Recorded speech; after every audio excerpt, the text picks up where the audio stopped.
Hi guys, আজ আমি আপনাদের দেখাবো যে ক্যাপকাট দিয়ে কিভাবে অ্যাডভান্স লেভেলের এডিটিং করতে পারেন, আপনি কিভাবে টাকা ইনকাম করতে পারেন খুব ইজি ভাবে, একটা সঠিক সময়ের ভিতরে কিভাবে এই টাইপ ডেমো ইউজ করতে হয়, কিভাবে এই টাইপের ডেমো ইউজ করতে হয়, এভাবে আমি দেখাবো আপনাদের।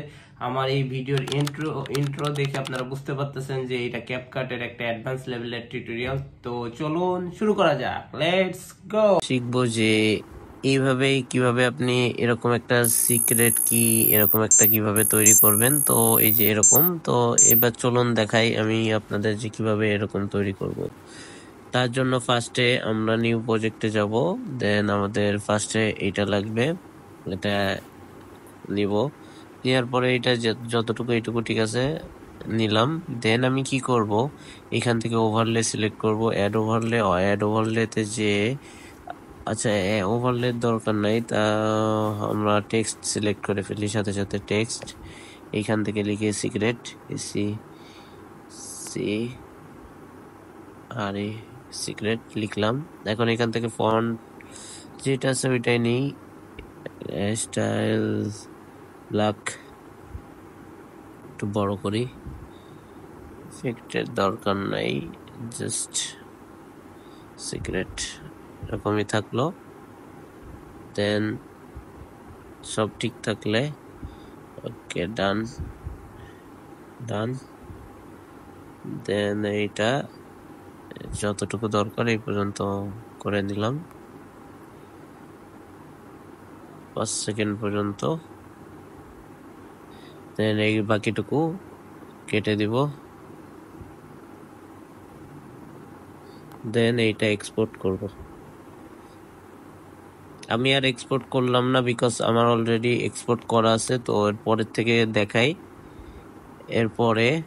পরের স্টেপ দেখাইতেছি, কারণ এক্সপোর্ট করতে গেলে আবার অ্যাড শো হবে, তারপর আবার ব্লাবলা।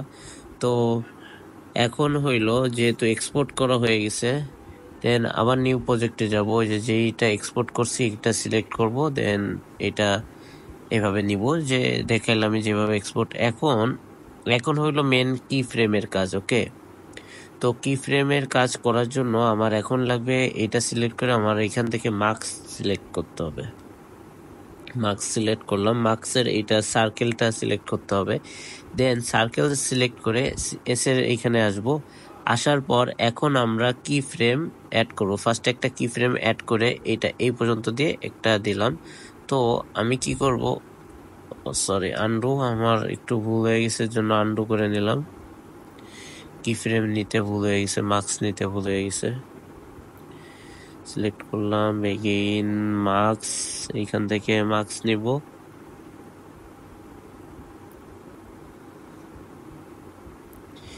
এখন আমি এই যে সার্কেল এটা নিলাম, এইখান থেকে আমি ফার্স্টে এইখানে একটা কি ফ্রেম নিলাম, নিয়ে আমি এই পর্যন্ত গেলাম, যে এইখানে একটা প্লাস দিলাম। তো এইটাকে কিছু দূর এরকম আগাবো, দেন আবার আরেকটু যাব, আর একটা প্লাস দিব, এইটাকে আবার কিছু দূর আগায় এই পর্যন্ত যাব, দেন আবার একটা প্লাস দিয়ে আবার ব্যাকে আসব। আসার পরে এই যে এইখানে আর একটা প্লাস দিয়ে এবার এইটাকে বড় করব, সিক্রেট লেখাটাকে, এই যে। তো এইবার চলুন এটা চেক করি কেমন হয়েছে। এই যে দেখছেন, এইটা হলো মার্কসের কাজ। ওকে, এখন আসুন এই যে এই পর্যন্ত আমার ডান। ওকে, তো এইটুকু আমি কাট আউট করে নিই, এটুকু বাদ দিয়ে দিই। এখন আমি ম্যাগনিফাইং গ্লাসের একটা আইকন লাগবে, তো আমি কি করব, এখন ওভারলেতে যাব, এখান থেকে সিলেক্ট করব অ্যাড ওভারলে, এখান থেকে পিকচারে যাই, যে এটা অ্যাড করে নিব। এই যে এখন এইটা এই বরাবর সুন্দর করে এরকম সেট করব। ওকে, সেট করার পর তার সাথে সাথে আমরা এইটাকে বড় করে নিই। এখন এই যে সেট করলাম, সেট করার পর আপনার এইখান থেকে আবার কি ফ্রেমের কাজ শুরু, এইখানে প্লাস দিছি, দিয়ে এইখান থেকে আমি এই পর্যন্ত টানলাম, এই যে এই পর্যন্ত গেল, এই পর্যন্ত এই পর্যন্ত একটা কি ফ্রেম দিয়ে দিব। তো আমি কি করব, এটা দেওয়ার পরে এরকম করে আমি এটা এই পর্যন্ত টেনে নিয়ে আসবো। এই যে, তো এবার চেক করে দেখি যে ঠিক হয়েছে কিনা, দেখেন। ওকে, ডান। ওই পর্যন্ত আমার ঠিক আছে। এই পর্যন্ত কি ফ্রেম দিয়া ডান। এই যে এই পর্যন্ত। ওকে, এই যে এই পর্যন্ত কি ফ্রেম ডান। এটা কিন্তু অনেক সেন্সিটিভ কাজ। এইটা ঠিকভাবে হলে আর কোনো সমস্যা থাকবে না। এরপরে এইটা এইখান থেকে এই পর্যন্ত যাচ্ছে। হ্যাঁ, এখানে আর একটা অ্যাড করলাম। তো এইটা এইখান থেকে এই পর্যন্ত নিলাম। ওকে, নেওয়ার পরে এইখানে যে এটা বড় হবে এরকম, লাইক এরকম। সো এইখানে আর একটা আমি অ্যাড করলাম কি ফ্রেম। তো আর এইখানে ম্যাগনিফাইং গ্লাসটা এইভাবে করে আমি বড় করে নেব। হ্যাঁ, এখন চেক করি ভিডিওর রেজাল্ট। দেখেন, দেখেন এন্ড দেখেন। ওকে, তো এইখানে এই যে একটু একটু ঝামেলা হয়েছে, তো এগুলো আমাদের ঠিক করে নিতে হবে হাত দিয়ে। এটা অনেক সময়ের বিষয়, তো আমি আপনাদের তাড়াতাড়ি দেখানোর পারপাসে যেটুকু পারফেক্টলি করতে পারছি এটাই দেখাচ্ছি। এই যে, সো এটা আমার পারফেক্টলি ডান। এই যে দেখেন, এবার ফাইনাল রেজাল্টটা জাস্ট চেক আউট। সিক্রেট। ওকে, ফাইনাল রেজাল্ট আমাদের ডান। এটা আবার একটু ঠিকভাবে করলে এই এরর গুলো আসতেছে, এগুলো সলিউশন করা যাবে। জাস্ট এগুলো এখান থেকে আপনি একটু আপনার মতো করে এগুলো একটু ঠিক করে নিতে হবে।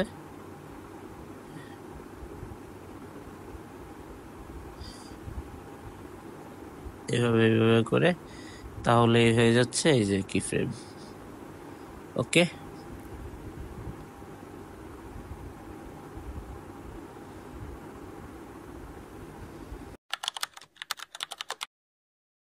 দেখবো যে আপনার পেপারে কিভাবে টেক্সট লিখতে হয়।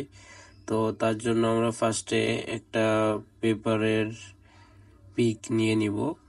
নেওয়ার পরে এইটা এক্সটেনশন করে নিব যতটুকু দরকার হয়। জাস্ট সাপোজ এইটুকু রাখলাম। নাও আমরা টেক্সট সিলেক্ট করব, টেক্সটে ক্লিক করব। টেক্সট সাপোজ এখানে লিখলাম টেক্সট টাইপিং, টেক্সট টাইপিং। নাও এখন ফন্ট এখান থেকে আপনাদের ইচ্ছা মতো একটা ফন্ট সিলেক্ট করে নিতে পারেন যেটা সুন্দর লাগে। এটা সিলেক্ট করলাম। দেন ইফেক্টে যে আপনারা আপনাদের যেটা ভালো লাগে, প্রিফার মনে হয় সুন্দর, তো আমি এটা সিলেক্ট করলাম। এটা সিলেক্ট করলাম, এটা সিলেক্ট করি, এটা ভালো লাগতেছে। এবার অ্যানিমেশন আমি অ্যালফাবেট টাইপিং এরকম রাখবো। তো এখন এগুলো আমার ডান। এই যে দেখেন, এটা ফুল ডান। কোন পর্যন্ত? এই পর্যন্ত। ওকে, তো এইটুকু আমি এক্সট্রা যে অংশটুকু এগুলো রিমুভ করে দিব। নাও এখন আমাদের সাউন্ড অ্যাড করা লাগবে। ওকে, এইখান থেকে ওয়ার্ড থেকে সাউন্ড। তো এইখানে আমরা ক্লিক করে অডিওতে যাব, দেন সাউন্ডে যাব, দেন লিখবো যে লেটার।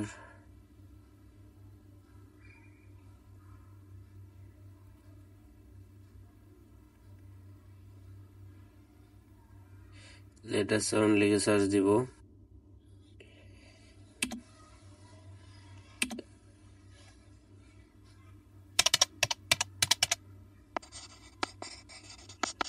কিবোর্ড সাউন্ড লিখে টাইপিং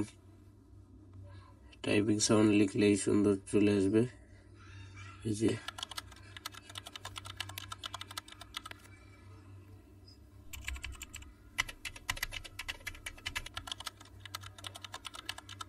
তো এই যে,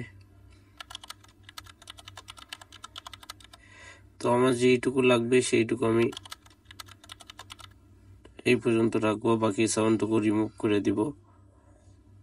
সো এই যে দেখুন এখন শুনুন আবারও।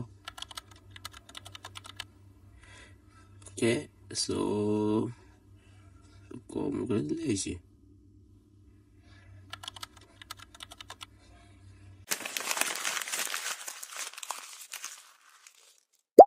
দেখাই যে কিভাবে এই এডিটটা করতে হবে। ফার্স্টে একটা প্রজেক্ট নিব, প্রজেক্ট নেওয়ার পর আমরা এখানে র্যান্ডমলি একটা পিক সিলেক্ট করলাম, সাপোজ আমি এই ছবিটা সিলেক্ট করলাম। দেন আপনাদের যদি ছবিতে ঝামেলা থাকে, ধরেন রেশিও কিভাবে চেঞ্জ করবেন, এইখান থেকে আমি ছবি সিলেক্ট করে এইখান থেকে আমি ট্রান্সফরমেশনে গেলাম, দেন রিসাইজে গেলাম। রিসাইজে যে ইউটিউবের জন্য আমরা এরকম করে একটা ফিক্সড সিলেক্ট করলাম। এখন যে আমাদের ভিডিওটা, এখন আমাদের যে এই যে ভিডিওটা কততে আছে, ভিডিওর আমার এইটা ঠিক করতে হবে, ভিডিওর রেশিও, অ্যাসপেক্ট রেশিও ঠিক করতে হবে। এটাও 16:9 করে নিলাম। নাও এখন আমার ওকে ডান।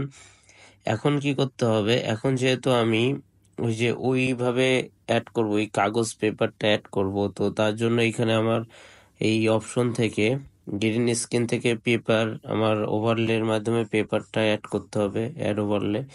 এইখান থেকে আমার পেপারের যে গ্রিন স্ক্রিনটা আছে এইটা, আমি এইটা অ্যাড করব। এটা অ্যাড করার পরে আমি এইখান থেকে এইটুকু নিব, এইটুকু লাগবে। সো এই যে এই পর্যন্ত এইটুকু নিব, তো আমি বাকিটুকু কাট আউট করে বাদ দিয়ে দিব, এটুকুর কোনো নেসেসারি নাই। তো এই যে এইটুকু নেওয়ার পরে এখন আমি এইটাই আমি কি করব, এইখান থেকে আমি গ্রিন স্ক্রিনটা রিমুভ করে রিমুভ ব্যাকগ্রাউন্ড অপশন ক্লিক করে ক্রোমা কি সিলেক্ট করব। এখান থেকে গ্রিন কালার সিলেক্ট করার সাথে সাথে এটা গন হয়ে যাবে। দেন এটা একটু জাস্ট সেফটি, এই যে এখন এইটার কি করব, এইটা তো আমার ভিডিওতে অনেক তাড়াতাড়ি হয়ে যাচ্ছে। সো আমি কি করব, এটাকে স্পিডটা স্লো করে দিব। এই যে এখান থেকে আমি স্পিডটা স্লো করে দিলাম যাতে এটার ভিডিও লেন্থটা একটু বড় হয়। এই দেখুন এখন ভিডিওটা একটু বড় হবে। এটা আবার স্ক্রিনে ফুল ফিট করে নিব। এই যে দেখেন এখন একটু বড় হচ্ছে। এখন আমি জাস্ট এইখানে একটা ময়লার ডাস্টবিন অ্যাড করব। এর জন্য অ্যাড ওভারলে থেকে এখান থেকে আমি এই যে এই পিকটা পিক করব। এই যে এখন এটা করার পর এটা একটু জায়গা মতো সেট করতে হবে, যে এই যে এখানে এরকম জায়গা মতো সেট করলে ওকে ডান, বোঝা যাচ্ছে। তো ডাস্টবিনটা একটু পরিধি একটু বাড়াই। এখন আবার আমাদের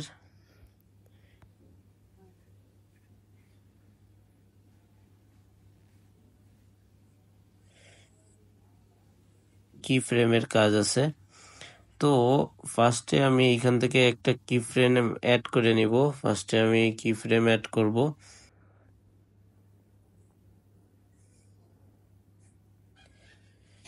আমি এই যে শর্ট করে নিয়ে এবার কি ফ্রেমটা অ্যাড করে দেন এই পর্যন্ত যেতে হবে, দেন এইখানে প্লাস দিতে হবে আর এটা বড় করতে হবে।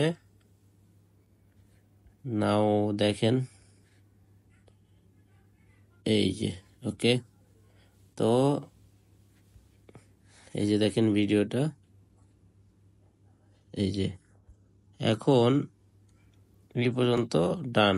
ওকে, এখন আমার কি করতে হবে, এইখানে এই যে বারবার সাদা একটা চলে আসতেছে, বিকজ এইটা আমার ক্রপ করা একটু প্রবলেম হয়েছে। যে এখন ডান, এখন আর আসবে না। এই যে ওকে দেখেন একবারে পারফেক্টলি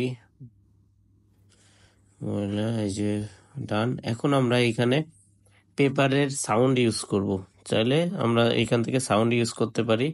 তো ক্লিক করব সাউন্ডে, অডিও, সাউন্ড, দেন পেপার সাউন্ড ইফেক্ট। এখান থেকে পেপারের সাউন্ড অনেক কম, এই সাউন্ড একটু বেশি আছে, এটা ইউজ করি।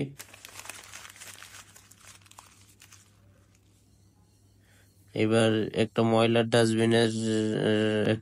ডাস্টবিনের সাউন্ড আনি।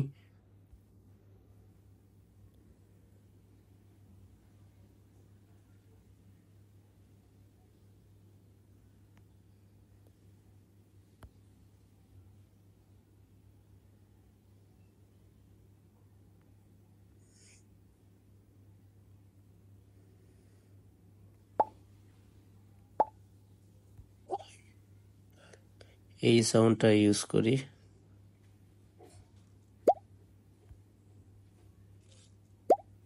এই যে